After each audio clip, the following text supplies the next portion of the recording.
ಪ್ರಿಯಕರನ ಜೊತೆ ಪ್ರೇಯಸಿ ಪರಾರಿಯಾಗಿದ್ದಾಳೆ. ಹಾಗಾಗಿ ತಂದೆ ಮಗಳ ತಿಥಿ ಮಾಡಿದ್ದಾರೆ.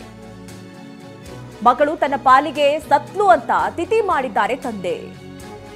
ಬೆಳಗಾವಿ ಜಿಲ್ಲೆ ರಾಯಭಾಗದ ನಾಗರಾಳ ಗ್ರಾಮದಲ್ಲಿ ಆಗಿರುವಂತಹ ಘಟನೆ ಇದು. ಊರು ತುಂಬಾ ಶ್ರದ್ಧಾಂಜಲಿ ಬ್ಯಾನರ್ ಹಾಕಿ ತಿಥಿ ಮಾಡಿದ್ದಾರೆ ತಂದೆ. ಮಗಳು ಪ್ರಿಯಕರನ್ ಜೊತೆಗೆ ಓಡ್ ಹೋಗಿದ್ದಾಳೆ ಅನ್ನುವಂತಹ ಕಾರಣಕ್ಕಾಗಿ ತಂದೆ ಈ ರೀತಿ ತಿಥಿ ಮಾಡಿರೋದು. ತಿಥಿ ಮಾಡಿ ಊರಿಗೆ ಊಟ ಹಾಕಿಸಿದ್ದಾರೆ ನೊಂದ ತಂದೆ. ಪ್ರೀತಿಸಿದ ಹುಡುಗನೊಂದಿಗೆ ಮನೆ ಬಿಟ್ಟು ಹೋಗಿದ್ಲು ಸುಷ್ಮಿತಾ. ಗ್ರಾಮದ ವಿಠಲ್ ಬಸ್ತಾವಾಡೆ ಎಂಬ ಯುವಕನೊಂದಿಗೆ ಈಕೆ ಪ್ರೀತಿಯಲ್ಲಿ ಬಿದ್ದಿದ್ಲು. ಮಗಳು ಓಡಿ ಹೋಗಿದ್ರಿಂದ ಮನನೊಂದಿರುವ ಶಿವಗೌಡ ಈ ರೀತಿ ತಿಥಿ ಮಾಡಿದ್ದಾರೆ. ರಾಯಭಾಗ ಠಾಣೆಗೆ ಮಿಸ್ಸಿಂಗ್ ಕಂಪ್ಲೇಂಟ್ ಅನ್ನ ಕೊಟ್ಟಿದ್ರು. ಬಂಧು ಬಳಗ ಸೇರಿ ಸಂಬಂಧಿಕರನ್ನ ಕರೆಸಿ ತಿಥಿ ಊಟ ಹಾಕಿಸಿದ್ದಾರೆ. ನೋಡಿ, ಮಗಳು ಪ್ರೀತಿಸಿ ಓಡ್ ಹೋಗಿದ್ಲು ಅನ್ನುವಂತಹ ಕಾರಣದಿಂದಾಗಿ ತಂದೆ ಮನನೊಂದು ಈ ರೀತಿ ತಿಥಿಯನ್ನ ಮಾಡಿರುವಂಥದ್ದು.